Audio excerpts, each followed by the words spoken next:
the first article is regarding the recent health index, which is released by Niti Aayog, and the article is saying that it's the high time that on the basis of this the health index released by Niti Aayog, it should trigger a wider public debate. Okay, so as we know that I mean Niti Aayog has basically given the health index in which Kerala has topped the index, and Kerala, Punjab, and Tamil Nadu, they are the best performing large states. While Uttar Pradesh, Rajasthan, Bihar, Odisha, and Madhya Pradesh, they are on the rear side. Okay, so the issue is that healthcare delivery is the responsibility of states. Okay, and at most center can done could do is that it could provide financial and policy support, but ultimately the responsibility lies only with the states, because even if center is providing funds or policy support, it's the state that has to who has to basically decide that how the policy is going to implement, or how the allocation of funds is going to be there. Okay, so the main responsibility lies with the states. Apart from that, regarding health, I'm not able to recall what is the exact sustainable development goal, but it's within the five sustainable development goal, that it's also one of the sustainable development goal, and obviously India is committed to it, so we have to work on our health indices state wise. Okay, the issue is, see, why health is not, for example, in states like UP, in Odisha, although these states are too large, fine, they are politically very active, but the issue is that although these states are politically active, for example UP, but they are, among the worst performer in health. Why? Because health has not been a political issue, and it hardly influences electoral results. Okay, political on one hand, where political party, they don't even consider this campaigning for the health issue. Health is not even in their campaigning list, and people are also not aware enough and conscious enough to vote on the basis of the, what is the condition within the state. Fine, so it's not a political issue. So what happens that after this, this is the first health index which is released by Niti Aayog. So definitely expectations are from it with respect to that there should be a competitive approach should be adopted by states. A kind of competitive feeling should come within the states, that they can also do better with respect to the states. If the states like Punjab and Haryana, by making investments in the health sector, can make incremental changes, then why not states like Odisha and UP can make? Okay, so this kind of competitive approach will come, and it is expected that with this index it should come.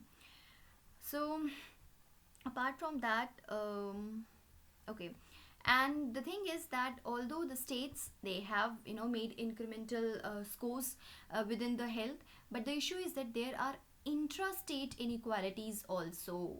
This is very important. See, okay, then this index is saying that Punjab has made incremental changes with respect to the health, but we should also see that within the Punjab there should be within the Punjab there should be equality with respect to the health performance. It should not be the case that one district is performing very good but other district is not performing that good. So apart from interstate inequalities in health sector, intra-state inequalities should also be addressed. Okay, and this see, we know that the budget has announced a national health protection scheme. So obviously this scheme is going to provide some sort of financial support to the people, to the I guess 5 lakh per annum per family is going to be there within this national health protection scheme. And this the index which is being used by the Niti Aayog, it has certain this references, certain matrices, such as institutional deliveries, systematic reporting of tuberculosis, access to HIV drugs, immunization level, and out of pocket expenditure. So see, you can see that this national health protection scheme is going to address only this thing, out of pocket expenditure. What about these things? Okay, so what they're trying to say is that we have to look at all these aspects.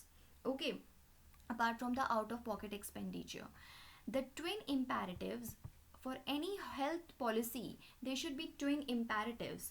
That means with respect to the access to facilities and treatments, people should have access to facilities, to treatments. There should be enough number of primary health care centers or secondary health care centers, so that first of all the people could access this.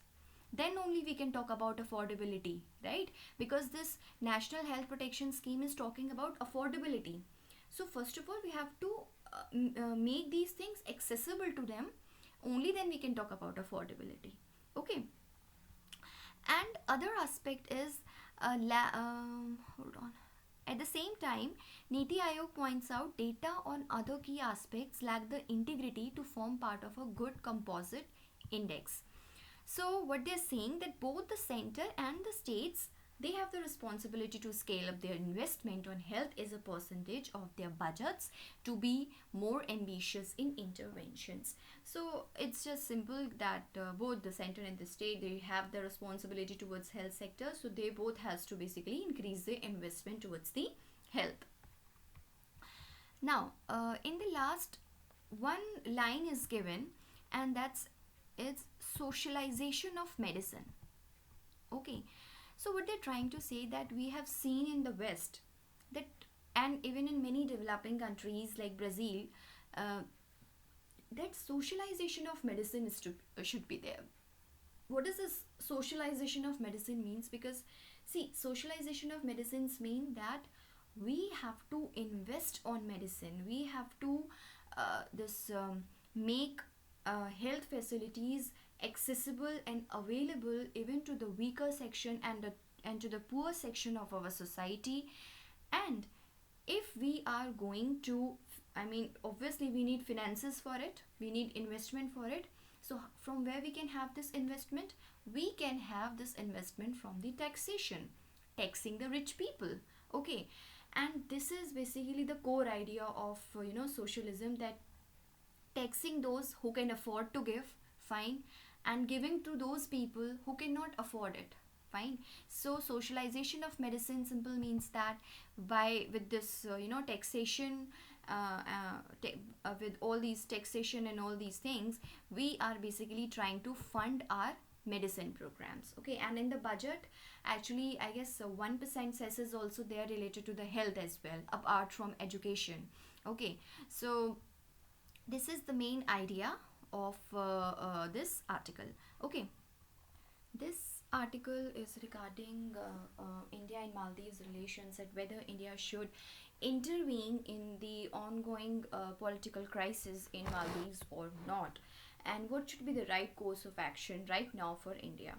So the article is saying that see, the unfolding political drama in Maldives requires a great deal of craft, patience, and diplomacy, not force. Not force. Okay, so it's saying that see, what is right now required is the art of diplomacy. Okay, and force is not the solution. I mean, India cannot intervene militarily, fine, in Maldives right now, and more importantly, restoring democracy and civil liberties in Male, which is the capital of Maldives, or anywhere, okay, else in the region, should not be our business. And important thing is that many a times, political analysts or thinkers, they say that India should engage itself in promoting democracy in the nearby regions, especially in our neighboring countries in South Asia. But the thing the writer is saying, that it's not our business, okay, to promote democracy or to establish democracy and civil liberties in our neighboring regions. Okay, and yet but they see here we are saying that okay, India should not intervene by force, but it should not be the case that India cannot be all alone, this aloof from this matter. We have to keep eye on it, because New Delhi must look after its strategic interest, okay, which is involved in this Maldives issue, because Maldives has a very strategic location in the Indian Ocean. Fine. So the success of Indian diplomacy would be lie in striking a deal with Malay, neither too hot nor, see, a word is here. Yeah, a word is used, Goldilocks zone, which is basically we use with context to the space. Fine. It's a zone where a planet can have, have a habitable environment. Means a right distance from the sun. Okay, if we consider our solar system, then Earth is in the Goldilocks zone within our solar system. So here Goldilocks diplomacy, or the word Goldilocks, is used because they are saying that India should try to make out a deal with Maldives which could set it in a balanced position. Okay, and our policy with respect to Maldives right now should not be too extreme or radical so that we have to use our force, and it should not be too cold that we remain isolated, or we remain aloof from whatever political crisis or whatever is going in Maldives. Okay, we can't be passive about it. Now, the important thing is that India is facing a kind of dilemma regarding whether to intervene in Maldives or not. Fine.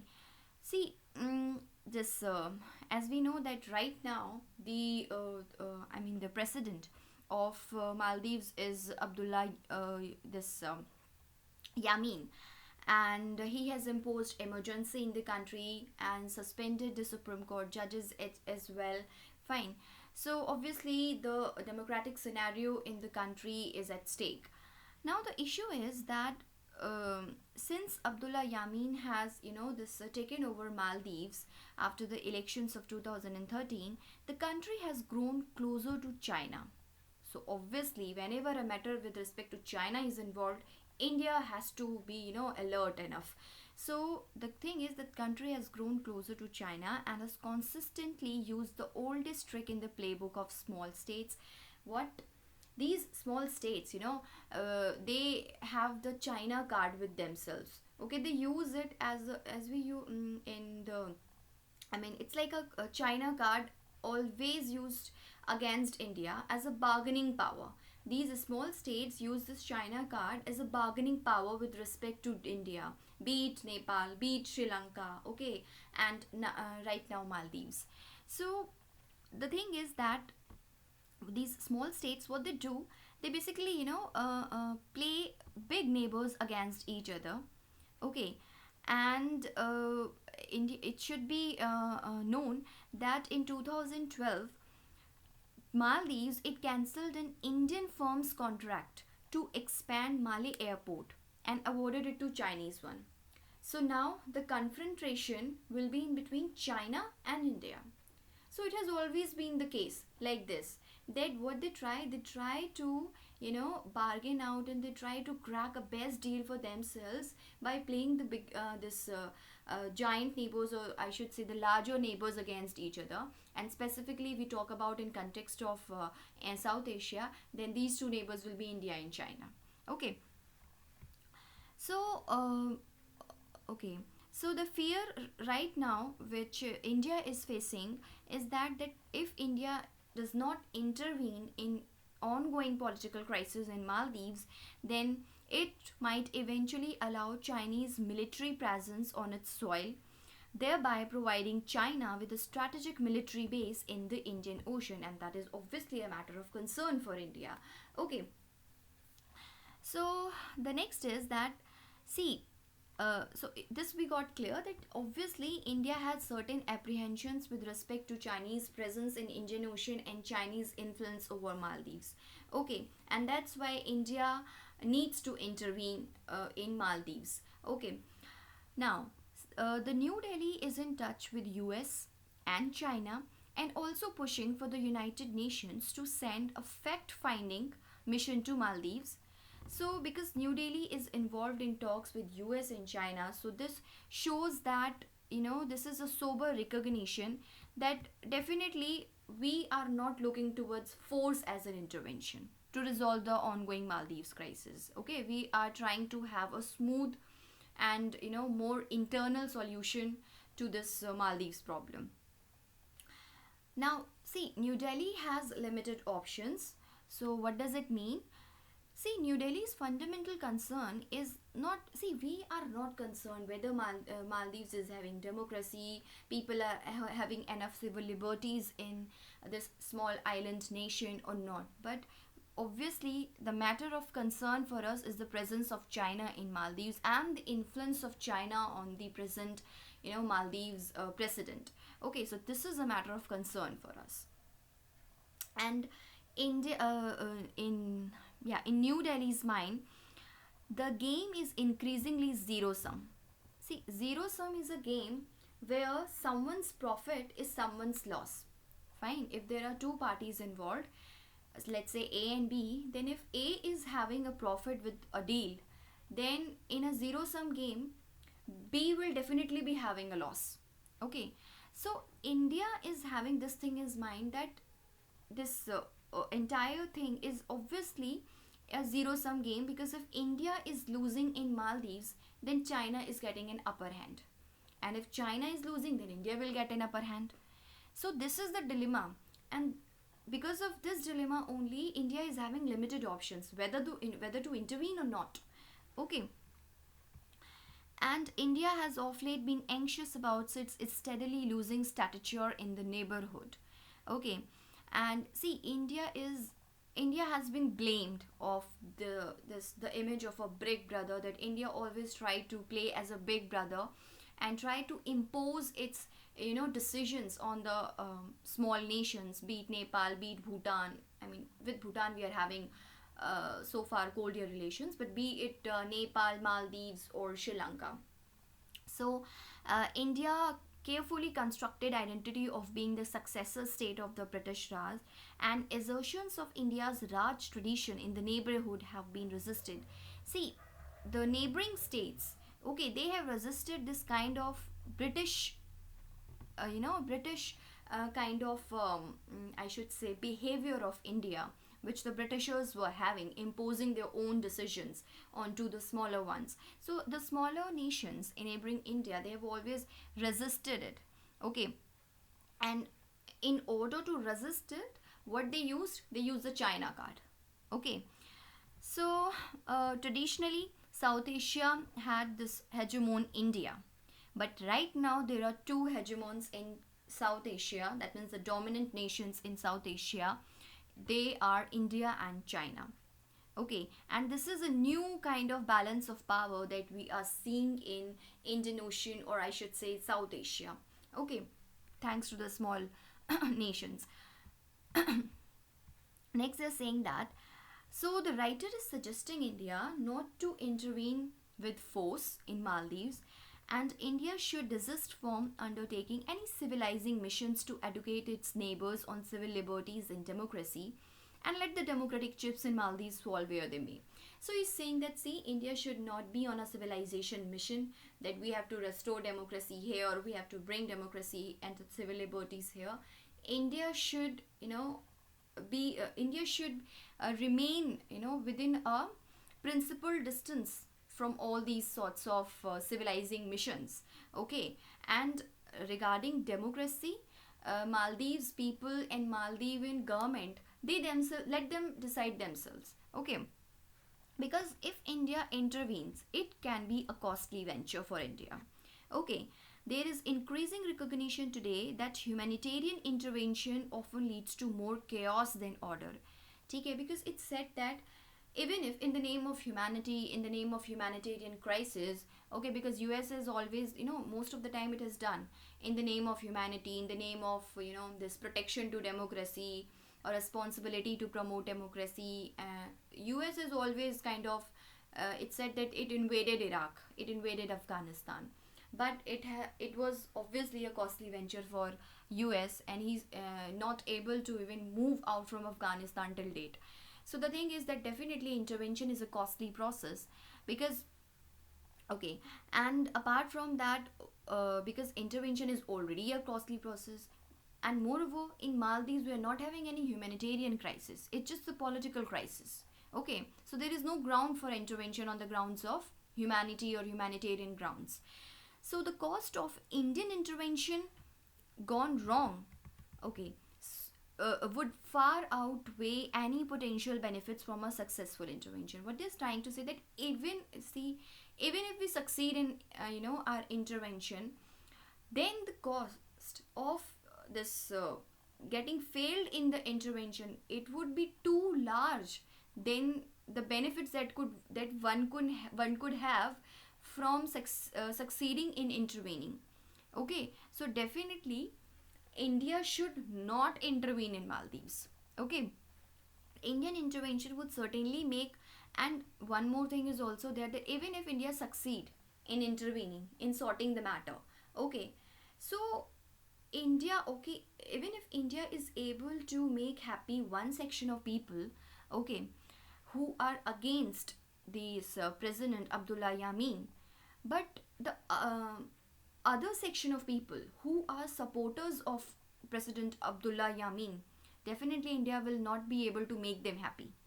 Okay, and they will accuse India of undermining their sovereignty. So definitely intervention can cost a lot to India.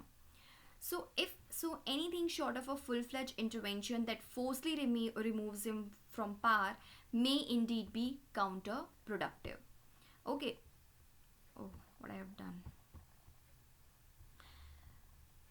Is India willing to brave its aftermath? Is India willing to brave its aftermath, the nature of which is presently unpredictable? So the question is that will India be able to cope up with the aftermath, what the intervention will bring to us? Okay, and because the results are still unpredictable, even if India intervenes or not, it will be successful or not, we are not sure about it.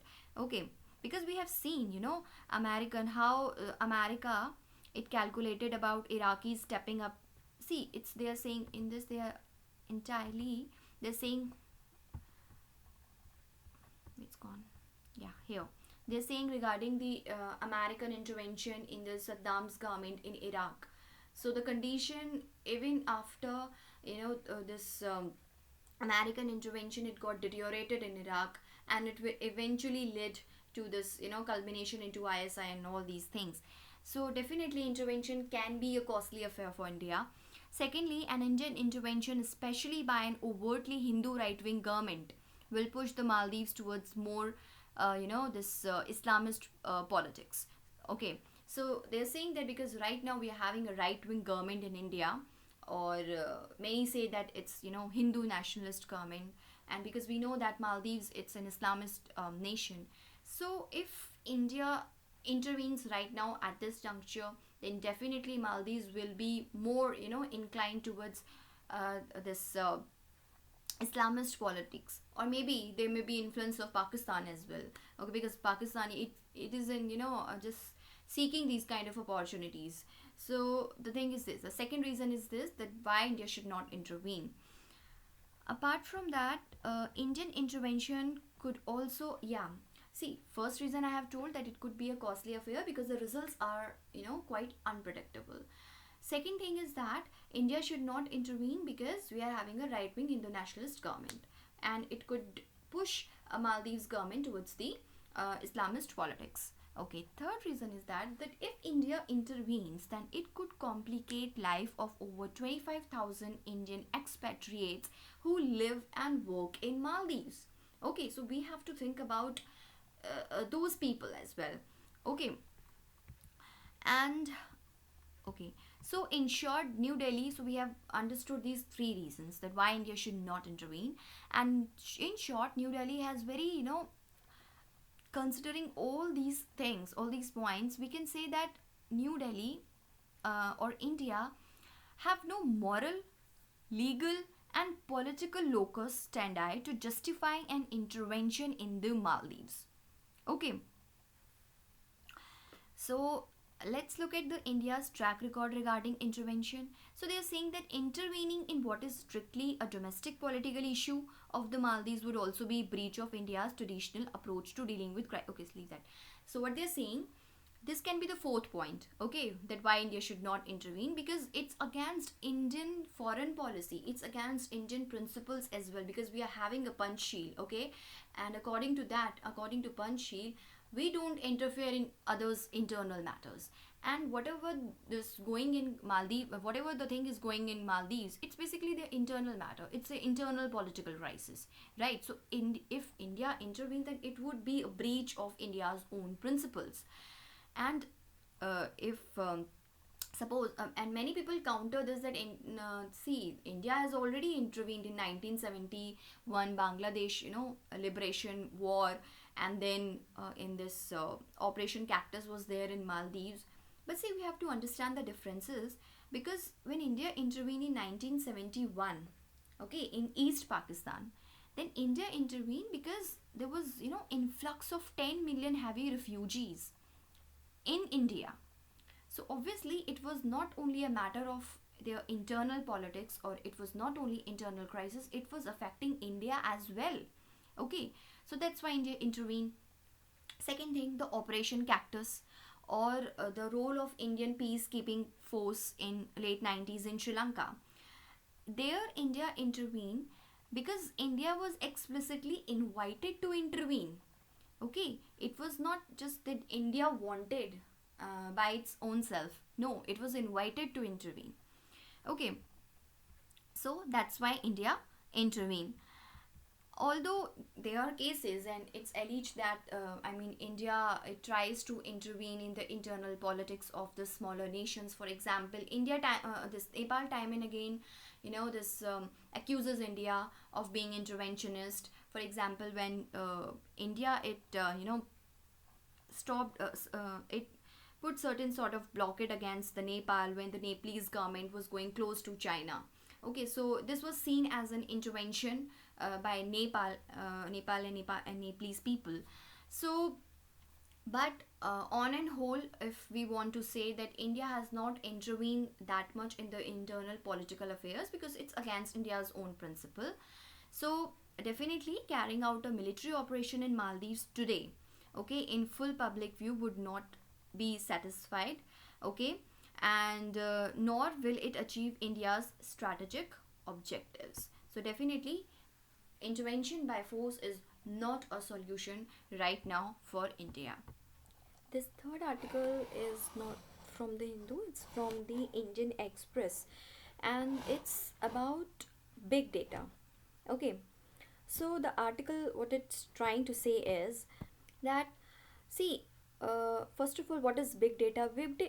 By big data, you can mean that it's basically a collection of huge data, which can be used within business, or to predict, to make future predictions, or to analyze certain sort of things, or to make, to analyze the different trends. Okay, it means that it's a collection. Okay, it's a huge collection of data. So obviously concerns are related to it, and the writer is suggesting that consent, okay, from, consent of whom, whose data is being this traced, or whose data is being tracked. So consent and accountability regarding breach of data.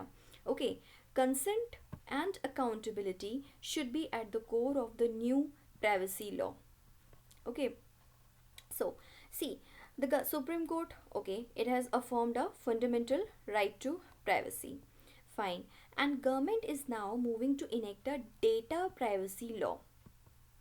Okay, debate is going on around it, what should be the provisions of this data privacy law.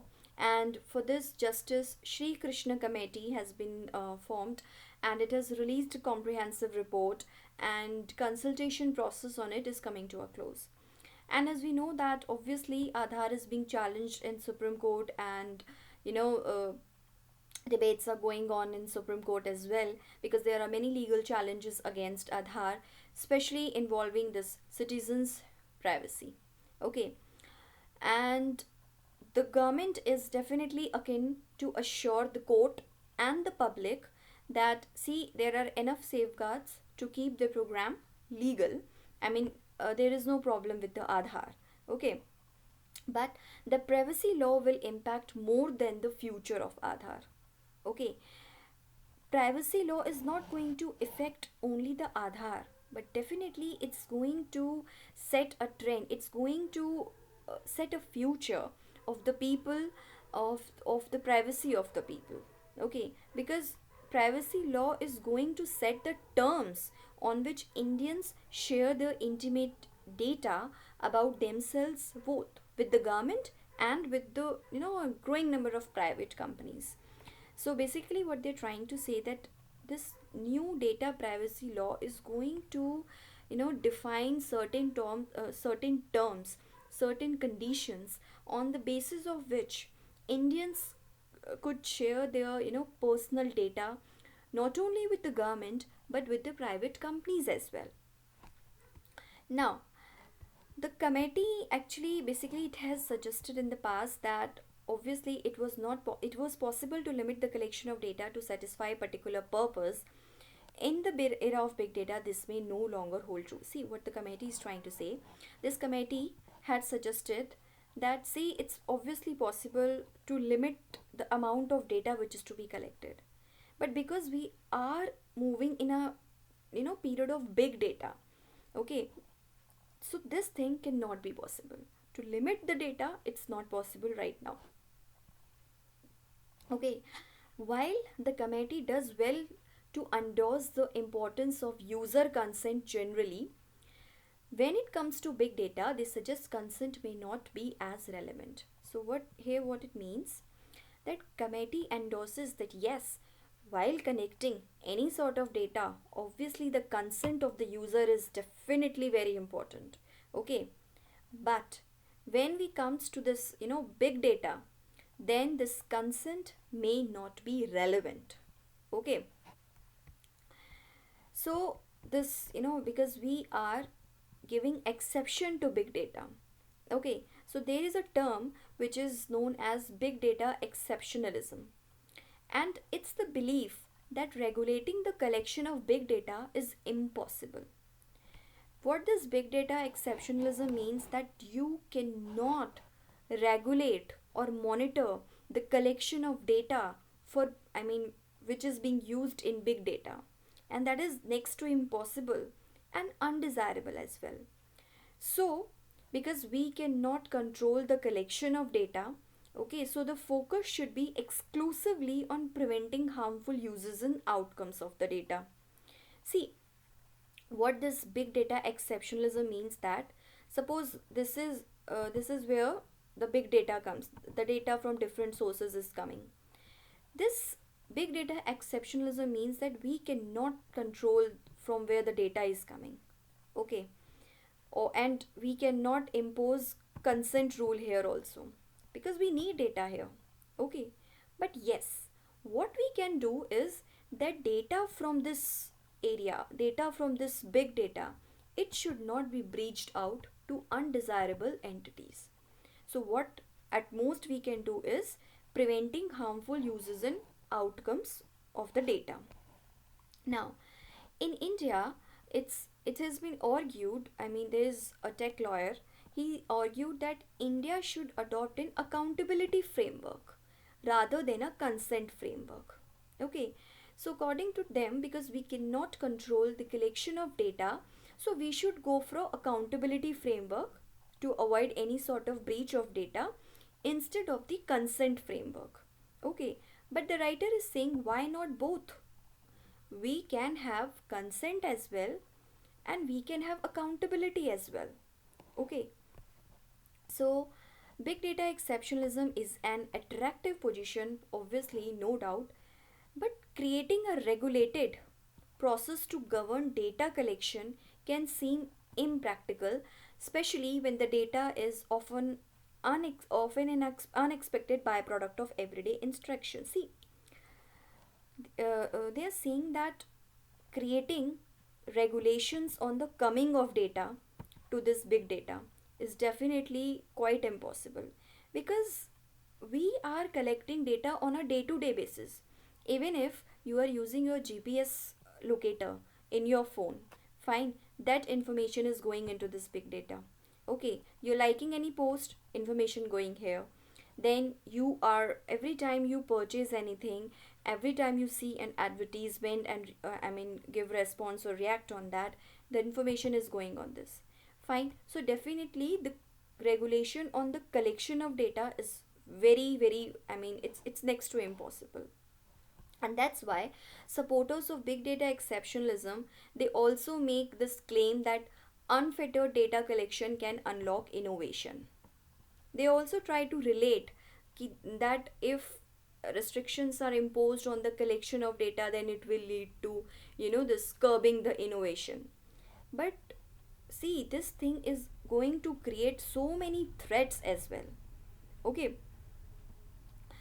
a more forensic assessment on the threats of big data exceptionalism is needed. What is required is that we need to debate on this thing as well, that what can be the threats of this entire, this big data exceptionalism which we are seeing. Okay, big data exceptionalism, I already told that we cannot put regulations in the collection of the data. Okay, so, firstly, unregulated collection of data dramatically increases the risk of breach. They're saying that even if we say that we cannot put restrictions on this collection of data, then unregulated collection of data, it increases chances of breaching the information, because you have a lot of information. So how can you control such amount of information? And definitely there can be any leakages.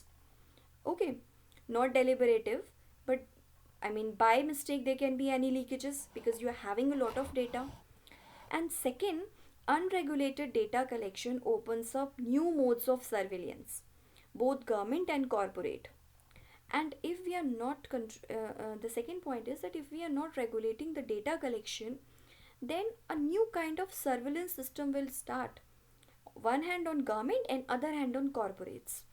Okay, and as we can see that once you have, searched something on the, online shopping, if you have purchased something or if you are searching something, then automatically you will see that there will be targeted advertisements. They are, actually indirectly they are having a surveillance on the type of choices you are making, on the type of shopping, whatever you're doing on net.